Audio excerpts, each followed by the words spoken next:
Hi there, my name is Pete Seibert and I'm the CEO of the Independent Seaport Museum here in Philadelphia. We're celebrating right now the 250th birthday of the U.S. Navy during the month of October.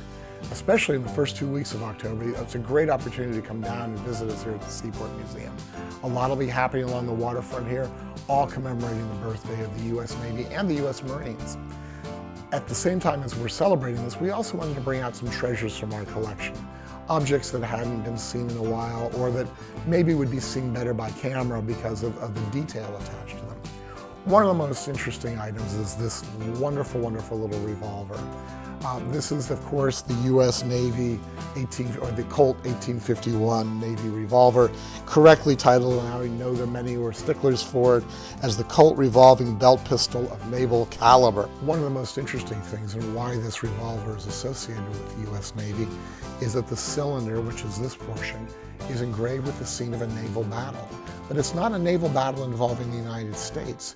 Rather, it's a battle involved between the Texas Navy and the Mexican Navy. And that's not the state of Texas as it was part of the United States, but actually predating Texas joining the United States. Colt was very interested in all of that, and so he had that engraved on the cylinder, and as a result, this is often called the Navy Colt. It is a weapon that was used well into the 1870s by not only the United States military, but various foreign militaries. And in fact, this one has a very small crown and a VR on it for Victoria Regina, confirming that in fact this one probably saw service in the British military. Another clue about that is the ring on the butt. This is for a lanyard, and a lanyard would be a piece of leather or sometimes a piece of canvas with a clip that was hooked here, and that was then attached if you were mounted, so that if you were jostled you wouldn't lose it. It was also sometimes carried by officers.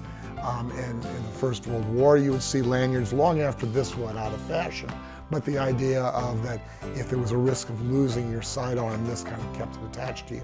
So this probably was never a Navy gun, but in fact was used by the British Army in the late 19th century. But it still is an amazing part of the history of the U.S. Navy, particularly with the engraving on the barrel and the story of how popular these were during the American Civil War. Be sure and check it out the next time you come to the Independent Seaport Museum here in beautiful downtown Philadelphia.